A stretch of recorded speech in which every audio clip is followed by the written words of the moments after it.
Ya, mengenal negara Swedia, Swedia ini tidak menerapkan sama sekali lockdown sama seperti Indonesia, tapi ada aturan-aturan di sana ya. Langsung saja kita mengajak Anda nih untuk berbincang dengan warga negara Indonesia di sana, tepatnya di Swedia, di Stockholm, sudah bergabung lewat sambungan Skype, Kinan Chandra Putra. Halo, selamat pagi waktu Jakarta, Kinan. Sehat? Halo, selamat pagi. Alhamdulillah di sini sehat-sehat aja sih. Kinan, boleh dijelaskan nggak kalau ini negara-negara lain berlomba-lomba untuk menerbitkan apa ya, aturan lockdown atau partial lockdown. Di Swedia seperti apa? Apakah orang masih lalu lalang seperti biasa? Iya, kalau di Swedia ini approach-nya mereka beda ya sama negara-negara Eropa lainnya. Jadi di sini tuh mereka pemerintahnya nggak mengadakan sistem lockdown secara seperti di negara-negara lainnya. Cuman di sini pemerintahnya tuh lebih ke ngasihnya ke himbauan kepada warga-warga sini. Jadi mereka sangat bergantung kepada warga-warganya untuk saling menjaga diri dan bertanggung jawab dan juga bekerja sama dengan pemerintah untuk mengurangi penyebaran si COVID-19 ini di sini. Ya, hanya sebatas himbauan ini berarti memang kalau kita lihat masyarakat Swedia itu sudah disiplin dalam aturan begitu ya, Mas Kinan? Bisa dibilang sih mereka, ya soalnya mereka juga warganya juga saling percaya sama pemerintahnya, jadi ada kepercayaan antara dua pihak, jadi mereka saling percaya dan mereka bisa menjalani sistem ini kalau bisa dibilang sih cukup efektif ya, tapi banyak pro dan kontranya juga sih kalau bisa dibilang. Kalau pro dan kontranya kayak apa, Kinan? Apakah ada yang kemudian ingin lockdown, ada juga yang tidak ingin lockdown, seperti di Amerika misalnya? Kalau di sini tuh kayak larangannya tuh mereka ada seperti larangan nggak boleh berkumpul lebih dari 50 orang, terus kayak di restoran di sini beberapa masih buka, cuman ada batas untuk setiap mejanya harus 1,5 meter.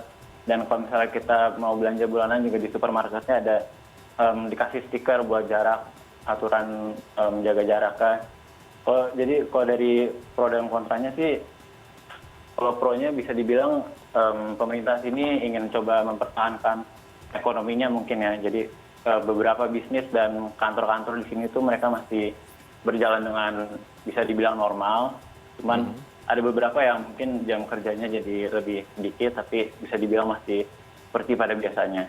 Tapi ya jelas kontranya itu juga bisa kita lihat sendiri dari data tingkat kematiannya. Kalau di Swedia tuh tingkat kematiannya tuh 3 kali lebih banyak kalau dibandingkan dengan tingkat kematian di negara-negara tetangga Nordik lainnya kalau digabung.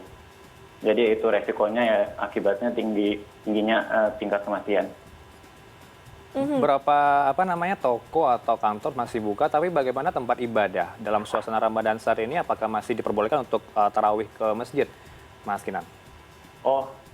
Iya, kalau untuk tempat ibadah itu mereka udah lama sih sebenarnya udah nggak mengadakan sholat berjamaah. Jadi semenjak bulan Maret kemarin tuh tempat-tempat seperti tempat ibadah, terus kampus-kampus itu udah mulai tutup. Jadi kita dari bulan Maret tuh udah nggak ada sholat Jumat berjamaah dan sholat-sholat berjamaah lainnya tuh udah nggak dijalanin. Kinan, kalau tidak ada lockdown, kemudian bahkan pemerintahnya masih memperbolehkan kerumunan hingga 50 orang maksimalnya, artinya tidak ada perbedaan ya dalam menghadapi Ramadan di sana ya, Kinan ya? Perbedaan tuh jelas sih, masih sangat beda dibandingkan dengan Indonesia. Tapi ya itu kita masih, kalau warga negara Indonesia di sini kita nggak menjalani kayak, kalau dengar dari cerita teman-teman yang sudah menjalani puasa di sini tahun lalu, itu mereka banyak acara kegiatan seperti buka bersama, terus sholat raweh dan adanya pengajian-pengajian gitu. Jadi buat tahun ini di KBRI sendiri itu mereka tidak mengadakan hal itu. Dan untuk Idul Fitri juga mereka juga biasanya mengadakan halal bihalal, namun tahun ini karenanya ada pandemi ini jadi tidak ada. Tapi untuk lama berpuasa di sana berapa durasi waktunya? Apakah Lebih lama nggak sih dari Indonesia? sebentar atau lama, sekitar 17 jam mungkin? Di sini sangat lama sih, karena apalagi sekarang udah mulai memasuki musim kemarau, jadi di sini kita puasa tadi tuh puasa udah 18 jam. Wow. Jadi kita imsak dari jam 3 pagi, terus tadi kita baru buka puasanya jam 9 malam lewat dikit. Tapi Mas Kinan menerapkan puasa di sana jam Indonesia atau jam Swedia? Kalau di sini kan 13 jam, ada juga beberapa teman atau saudara-saudara kita yang puasanya menerapkan sama di Oh Indonesia. gitu, memang boleh. Sepertinya tidak tahu, itu kan kembali ke pakar agama tentunya ya. Iya, kayak kembali ke orang sendiri sih. Tapi aku alhamdulillah sejauh ini masih puasanya ngikutin jam sini. Soalnya sekarang kan juga nggak ada begitu banyak kegiatan untuk keluar dan beraktivitas. Jadi kita kebanyakan juga di rumah. Jadi 18 jam menurut saya sih masih oke-oke aja. Kinan 18 jam puasa, kuliah juga sedang libur, maksudnya kuliah tatap muka ya, face to face, tapi kuliah online masih terus berjalan. Apa aja kegiatannya? Kegiatannya itu sih sibuk kuliah sih, apalagi sekarang kan ini udah memasuki bulan Mei, jadi udah mau bulan-bulan akhir, jadi tugas-tugas sudah mulai numpuk, udah mau mulai ujian juga. Cuman kalau udah mulai menjelang mau buka puasa tuh biasanya banyak kegiatan juga sih sama teman-teman PPI, sama dari Wisma KBRI, mereka juga kadang suka ngadain acara ngabuburitnya gitulah. Biasanya mereka ngadain banyak webinar-webinar, terus kayak kajian dan ngaji online juga kita juga ada gitu. Mungkin ada ngisi tips waktu sebelum ya, buka puasa. ada kiat-kiat menjaga Ramadan di sana, semoga tetap staminanya lancar. Karena kan yang di sini sekali aja 13 jaman aja orang tuh masih bilang kelaparan atau mungkin kegiatan banyak, jadi sedikit apa ya, bebannya lebih bertambah. Kalau di sana 18 jam, tipsnya apa nih, Kinan?